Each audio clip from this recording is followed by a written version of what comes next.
বনবাস শ্ৰীৰামৰ বনবাস সমগ্ৰ অযোধ্যা সেইদিনাখন উৎসৱৰ পোহৰেৰে উজ্বলি উঠিছিল সমগ্ৰ ৰাজ্য অপেক্ষা কৰি আছিল মাথো এটি শুভ ক্ষণৰ কাৰণ কালিলৈ প্ৰভু শ্ৰীৰামক অযোধ্যাৰ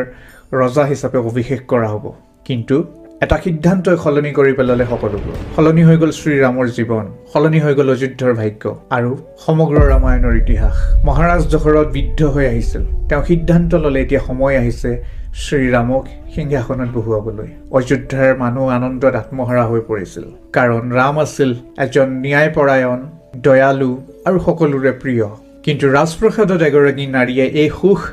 সহ্য কৰিব নোৱাৰিলে তেওঁ আছিল মন্তৰাই ৰাণী কৈকেয়ীৰ মনত বিষ ঢালি দিলে যদি ৰাম ৰজা হয় তেন্তে ভৰতে কেতিয়াও সিংহাসন নাপাব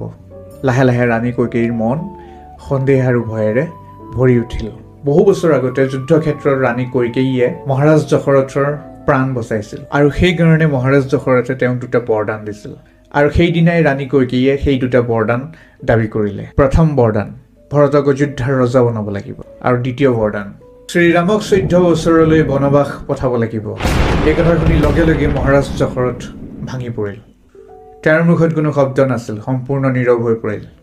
চকুত মাথো আছিল যন্ত্ৰণা তেওঁ ৰাণী কৈকেয়ীক অনুৰোধ কৰিলে যি বিচৰা সেয়া লোৱা কিন্তু শ্ৰীৰামক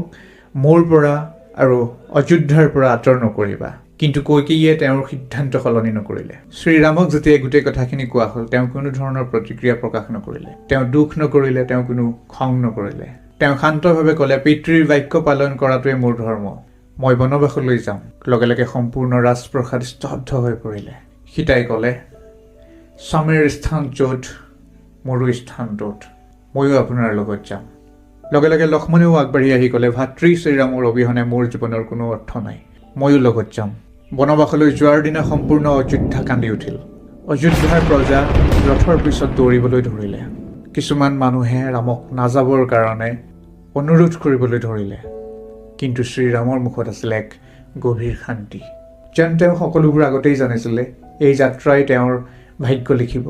শ্ৰীৰামে অযোধ্যা ত্যাগ কৰাৰ পিছত মহাৰাজ দশৰথ সম্পূৰ্ণৰূপে ভাগি পৰিল পুত্ৰ বিৰহৰ যন্ত্ৰণা তেওঁ সহ্য কৰিব নোৱাৰিলে আৰু লাহে লাহে অযোধ্যাৰ এই মহান ৰজাজনে নিজৰ শেষ নিশ্বাস ত্যাগ কৰিলে আৰু ইফালে শ্ৰীৰাম সীতা আৰু লক্ষ্মণে গভীৰ অৰণ্যৰ মাজলৈ লাহে লাহে আগবাঢ়ি গ'ল কিন্তু তেওঁলোকে জনা নাছিল এই বনবাসে এদিন আৰম্ভ কৰিব